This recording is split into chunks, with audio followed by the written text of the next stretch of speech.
In my last episode, I was talking about science fiction films from the 50s that were really about the Cold War. But then I started thinking about whether the Cold War and the Red Scare was really that relevant anymore in today's world. But this morning, and I'm recording this on February 26, 2021, I heard a Republican senator refer to President Biden's COVID relief plan as, quote, left of Lenin. So then I realized, well, I guess we haven't really come that far from the Red Scare or from the Cold War tactics and propaganda. This is a very top secret edition of the Casdoy Closet. I'm Casdoy. There's my closet full of all the stuff that I love. And today I want to talk about what I think are the three best Cold War / Red Scare films. One's a comedy, a dark comedy. One is a very serious drama. And one is a film that was pulled from release for over 20 years. So when I say dark comedy, political satire about the Cold War, most of you are going to think Dr. Strangelove or How I Learned to Stop Worrying and Love the Bomb. And that is indeed my first pick for the best Cold War / Red Scare comedy of all time.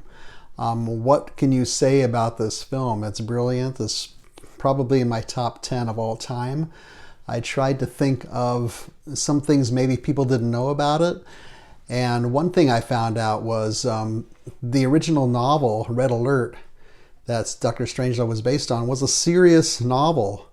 And in fact, Stanley Kubrick, the director, first planned to make a serious film about this. And as he got into it, because he's the type of director that really gets deep into the research of whatever he's making a film about, he decided along the way that the whole thing is so absurd and so insane, let's make a dark political comedy out of it. So that's what he did. The characters' names alone are funny. We have General Jack Ripper, we have Captain Mandrake, Major King Kong, the President Merkin Muffley, one of the generals, Buck Turgidson, and so it's very comic just from the names alone. And the performances are incredible too. Sterling Hayden, who I don't think ever gives a bad performance, Peter Sellers, who's almost always brilliant, George C. Scott, another brilliant actor. There's a lot has been written about the sexual overtones of this film. I don't want to get into that too much because YouTube. But let's just say the beginning, as the credits roll, it's slow motion of a plane coupling with another plane. And it's very suggestive. And the music in the background is the song Try Little Tenderness. So enough said there. There are some classic set pieces in the film.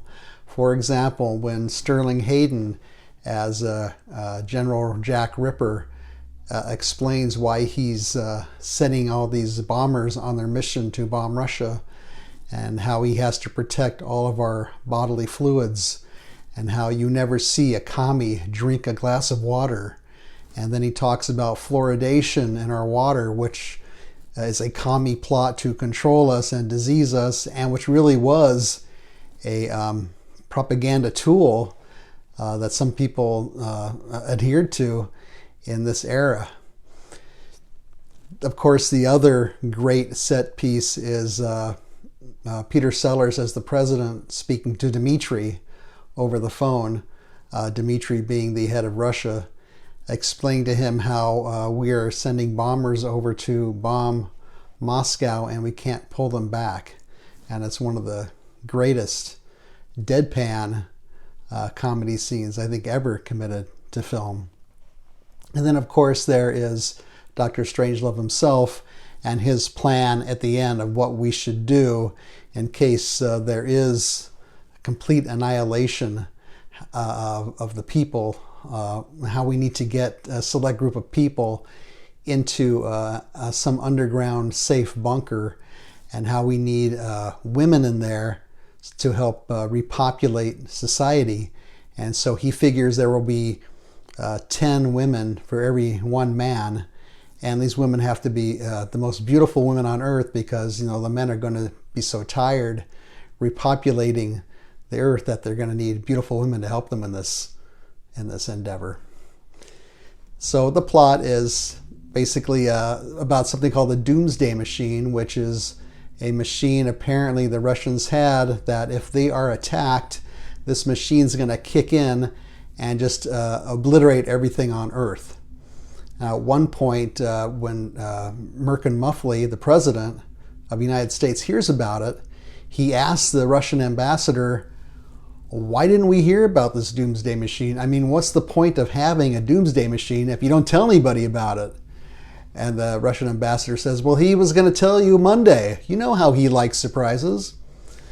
So that's the kind of humor that's in this film. Really, it revolves around three different main settings. One is General Jack Ripper's office, where he's trying to control this whole thing, get it in motion. The other is the war room with the president and his generals and advisors trying to control the situation. And then you have the third main setting is the bomber that is headed toward Russia, because this one bomber manages to get away. They call back all the other ones, but this one is following orders, and he is flying under the radar, and he's on his way to bomb Moscow. Now, there were some changes to the film and the script. There was originally, believe it or not, supposed to be a big pie fight, sort of like Three Stooges style, I guess, in the war room.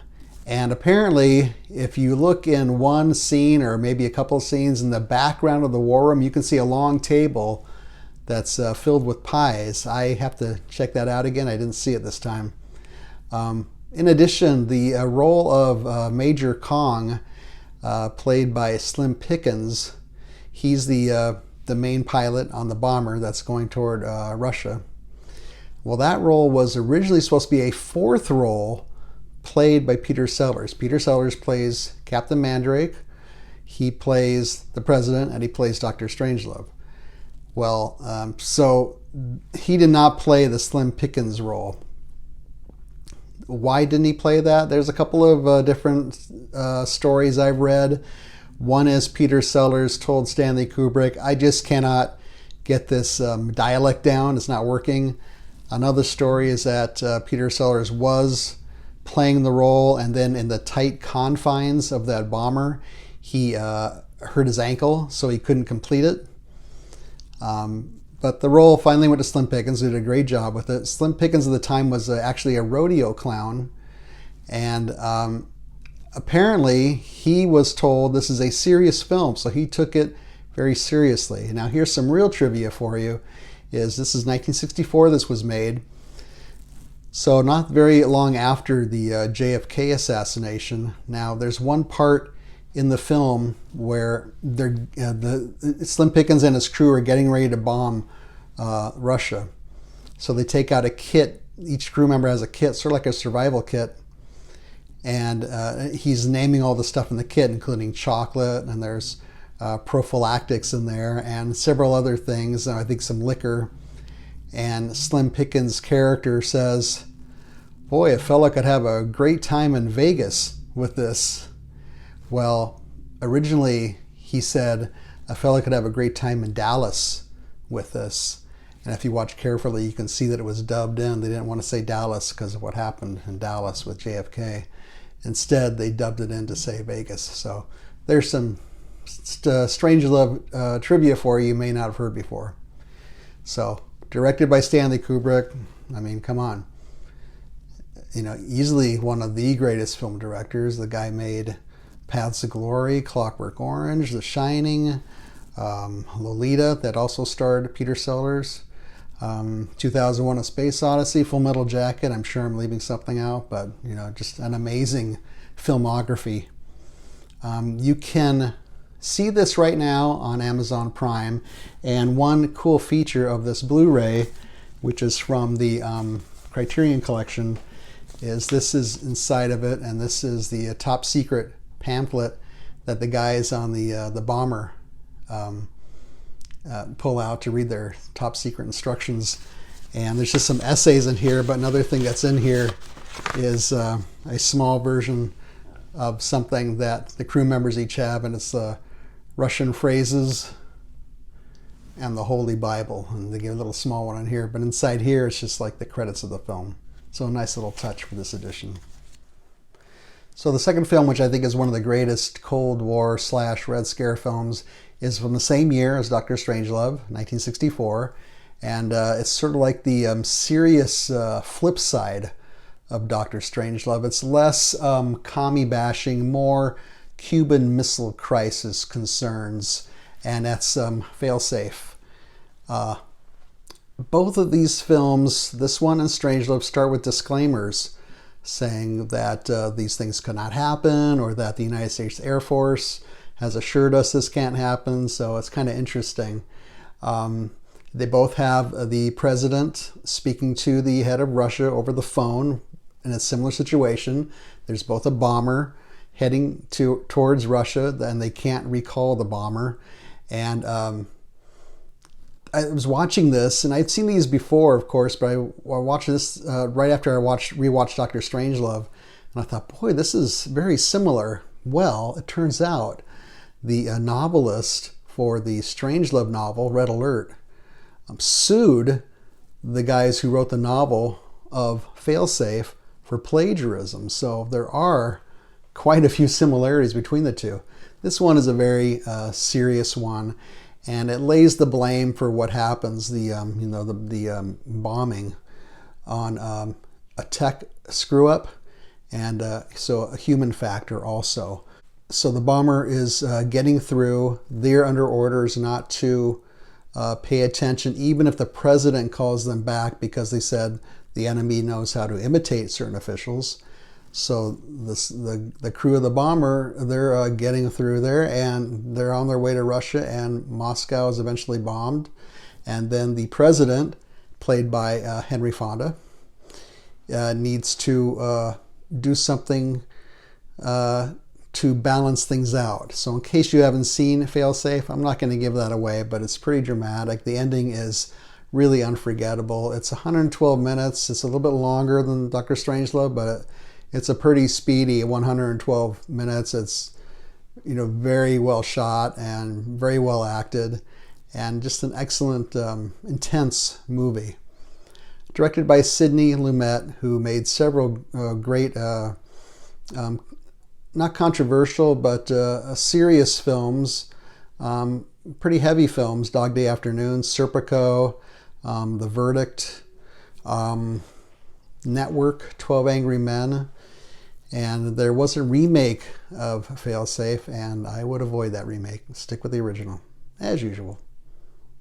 The last film that I think is the best of the Red Scare / Cold War films is from 2 years earlier, 1962, and that is The Manchurian Candidate.